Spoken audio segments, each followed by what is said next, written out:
Right, you're watching The Agenda. Local entrepreneurs and spaza shop owners have lashed out at the Gauteng Department of Economic Development for failing to deliver on their promises, which were part of the 100 million Mnotho Fund.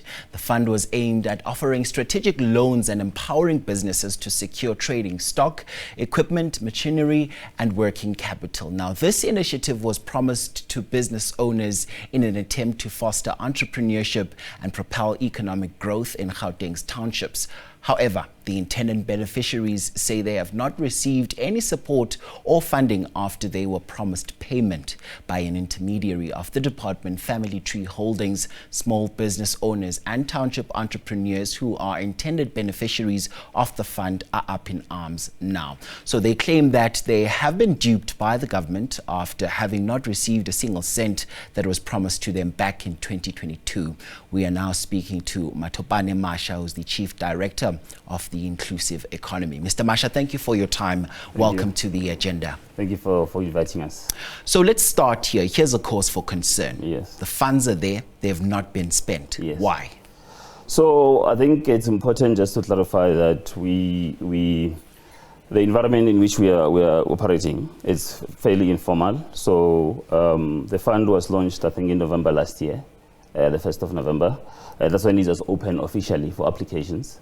And a lot of people applied, but almost 90+% of applicants we did not meet the basic minimum requirements. So in the environment we operate in, a lot of SMEs do not have basic compliance documents. They don't have permits to operate. They either is a spaza shop. They don't have basically basic requirements. So what we then resolved to do is that to basically try and create an environment where we can assist these SMEs. We then designed a program that will help train these guys, assist them in terms of, solving some of the basic things, so that at the point where they really require these funds, it's easy for them to pretty much be able to be considered for funding. So we call it a de-risking exercise. So that is the intention. So that is why the funds have not been spent. But obviously, the communication in the media has been that the funds have been spent. We just want to clarify that no, the funds have not been spent, and the intention is that hopefully before the end of this month, we'll be able to start dispersing the funds to qualifying, because it's a loan fund. It's not a grant, so it's a loan fund, and there is no way. Also, we've also picked up that in the communication there were concerns around stock, and so there's no way in the fund where anyone is going to be getting stock. So the fund is a 100% loan fund, and anyone who qualifies, they will apply. They are then assessed based on merit, and those who qualify will then be funded. So we just wanted to clarify that really, that there is no grant, anything in this, unfortunately. It's only a 100% loan fund for those that are interested in expanding their businesses. Thank you. Here's the thing. So you are now saying that some of the issues were directly linked to just basic compliance. Yes. And I would assume that sometimes when you start a fund, you'd also make sure that you hit all the checks and balances to ensure that the people or prospective applicants will know what to do. Yes. Take us through that process of equipping them with the know-how of how to go about applying. What did that process entail? So remember, on our side, when we establish a program of this nature, it's open to everyone. So there are businesses in the community that qualify. And in fact, in the statement, as we were saying, that there are currently applications that are good, that are being considered, but that is a small number. The majority will not, because of the issues that I've raised. So the intention, that is why we designed a complementary program, because we knew already that in the townships where people function, there are a lot of basic things that are not in place. And if you're going to be extending funding to anyone, at least they have to be able to tick certain boxes. We also obviously follow the credit regulations in the country in terms of checking certain basic things, that whether they're in place or not, before you can extend the fund. So those are the things that, so we knew already that there will be a larger chunk that will have this challenge, hence we have got a program. But fortunately, there are those that are actually quite good, and those are being considered for funding and other support programs as well. Did you spend money on this program? No, we haven't. We haven't spent 100 million. The 100 million is still there. So what we're saying is that what we are looking at is obviously as a department, or what we do on a day-to-day basis across all the programs that we do. We look for groups in our communities, people who are looking for support, and we're able to extend support in terms of supporting, whether with training, whether with compliance issues, and many other issues that are called non-financial in terms of our support to the community. Yeah. But also, here's the thing. It's one thing to hear about all these grand plans and all these programs that will ensure that they propel, the various entrepreneurs as well as startups to greater lengths. But it's also another thing when it comes to implementation. And the sense on the ground is that if it's not red tape, it's also issues where you have the department that would come and say they do not comply, so they ultimately left out. I want us to address this as a collective and find out from you that where is the problem? Do you think the problem is from how these structures are designed, or maybe these entrepreneurs aren't equipped enough with skill to ensure that they partake in all these plans? So I think it's a bit of both. So remember also when you package a program, you don't claim that you're going to address everything, right?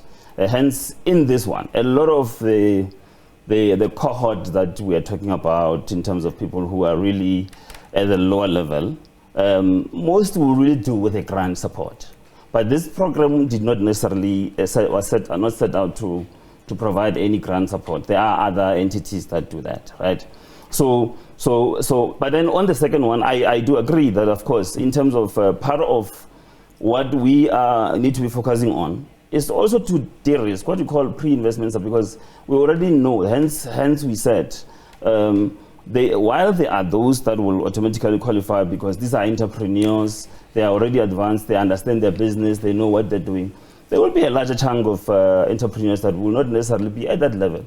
Hence, you need to be able to say, how do we create a conveyor belt to be able to take them where they are, to a point where they can actually be able to access any form of support.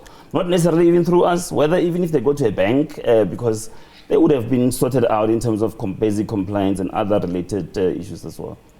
And here's the thing, many township entrepreneurs, the very same people that are supposed to be benefiting from such funds, are people who have also ventilated their frustrations on our platforms on many occasions, particularly on the side of the department, where they come out to say that they feel that the department is really not doing enough to ensure that they also partake in all of these initiatives that they're supposed to be benefiting from.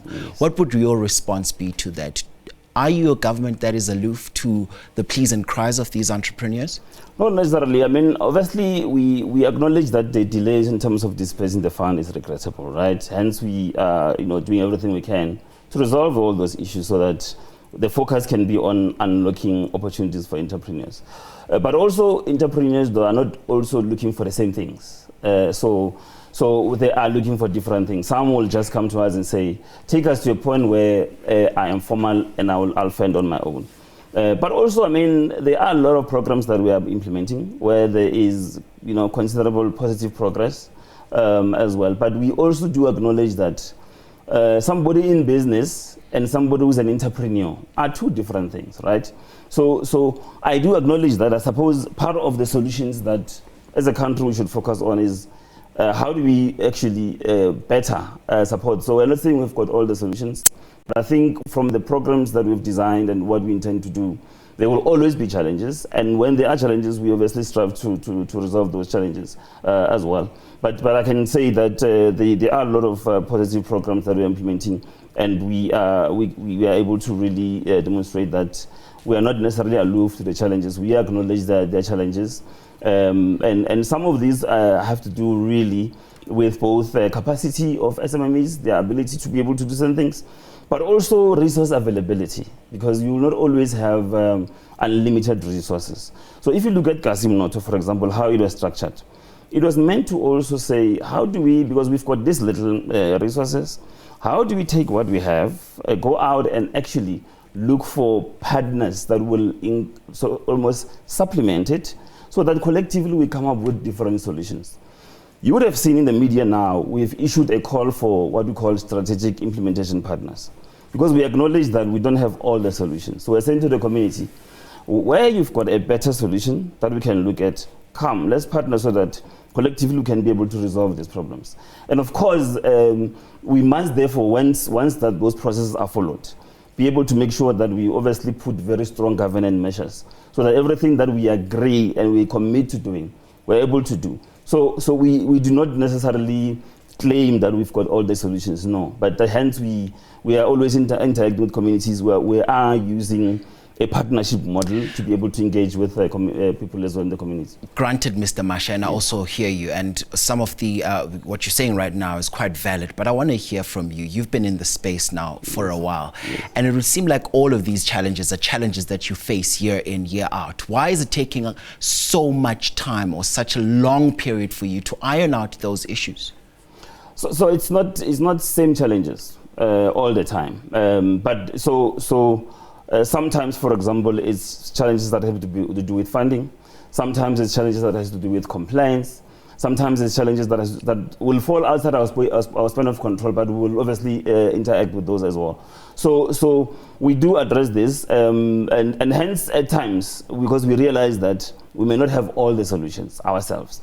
That's why at times we'll then say, let's actually, because we maybe we can't solve this ourselves now, let's go out and invite potential partners that can actually bring different solutions on the table as well. So we are also saying that we are obviously looking at also technology. For example, I mean, most businesses, if they are to apply for funding, one of the most basic things that they may ask for is your home address or your business address. So people may not have that. So if you come in and say, I'm looking for support, and the first question is, let's look at the complaints. It may take longer for you to come back for consideration. So those we do address issues as they come. They are never the same, I can tell you, because the environment is not. It's different. It's complex. You're dealing with a lot of informality. You're dealing with a lot of groups that are survivalists. Some have never run a business before, but also to indicate that if you are for example, for those who are manufacturing products, for example, it is not automatic that when you manufacture a product, you're also a good business person to sell it. So there are those different complexities. That is why the solutions have to be multi-layered as well, to consider the environment, so that you don't come with one size fits all solutions for all the problems that are different in the communities also. And let's take it back to this particular fund. I want to find out, how was Family Tree Holdings selected as an implemented agent? Take us through the process. So in 2022 May, we issued a call for strategic for what we call intermediaries, for strategic implementation partners. And I think the call it's still in the media. People can check for Township Economy Partnership Fund. And obviously, people applied. Different associations, companies applied. There was a due diligence. On the Mnotho, it took long, almost more than 6 months. And once it was independently done, by the way, not by us, independently done, because you've got other third-party partners involved, including banks that are involved. So a due diligence was done. And there are in the Township Partnership Fund, we've got about 4 or so intermediaries. So Family Tree is not just the only one. There are others that are focusing on different programs in the township.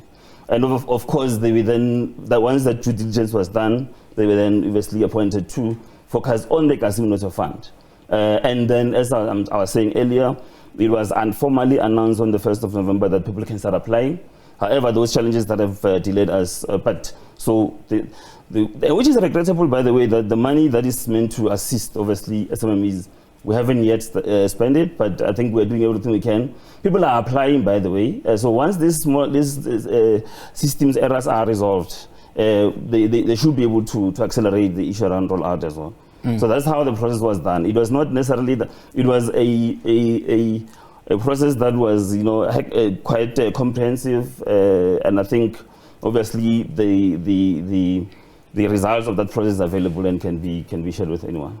So some of the frustrations that people share, that such funds are only to benefit a certain few, those who have ties to political figures or officials and so forth. But do the owners of this company have any relationship of some sort, or maybe do know some of the officials as well as the various MECs that are in the department?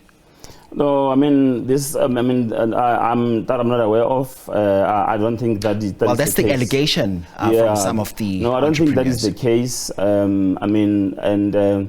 And of course, so if there are allegations, of course, people can go to the police stations, open cases, so that those can be validated. So it's unfair to infer that there might be those. We are not aware of those. The relationship that we have started with the formal partnership, which was advertised, and so it's the same with the other partners in the program. In the program that we have, that I mentioned, we've got about 5 or so partners that are focusing on different things in terms of the entire Township Economy program. So we are not aware of those. So if, and I think it's unfair to allege without necessarily having evidence to prove otherwise. Yeah. So you just said not that you know of, so it is possible. No, I don't think so. Because remember, when it's a partnership model. So we're at the point where you will advertise, you will go through due diligence, you appoint a partner. They're pretty much an extension of what you're doing. So you obviously start working very closely in terms of making sure that the program is delivered. But I do not think, I've not seen any suggest that there is a personal relationship that may predate, as an example, the formalization of the partnership. Yeah.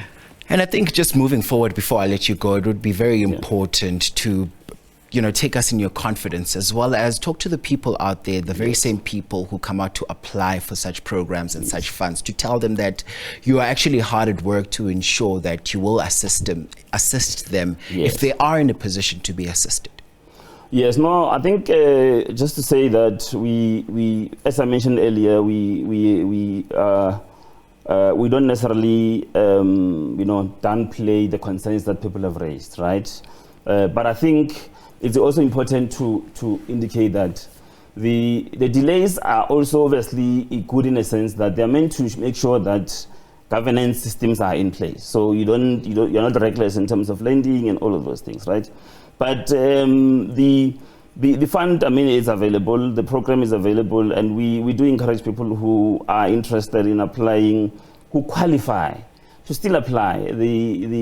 There is a website created for the fund, www.kasimnoto.com, and in that website there are requirements, basic requirements.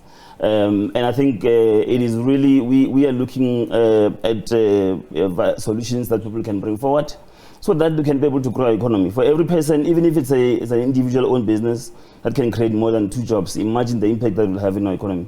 So we do believe that our systems are quite stringent, and we're looking forward to receiving additional applications so that we can be able to assist SMMEs in our township. And those who require training, of course, as part of this program, we'll continue to consider them for that as well, so that we're able to support them for the training. And people who apply will get responses. And of course, if they want inquiry to follow up on the applications, they've got the right to do so as well. But I must say that because this is public money, every cent that is spent on this must be accounted. So there's no, at the moment, there's no grant fund as part of this. It's a loan fund. And we are looking forward to receiving qualifying applications that we can support and grow the economy together. All right, that is, of course, Mathopane Masha, who's the Chief Director of Inclusive Economy. Thanks very much indeed for your time on the program.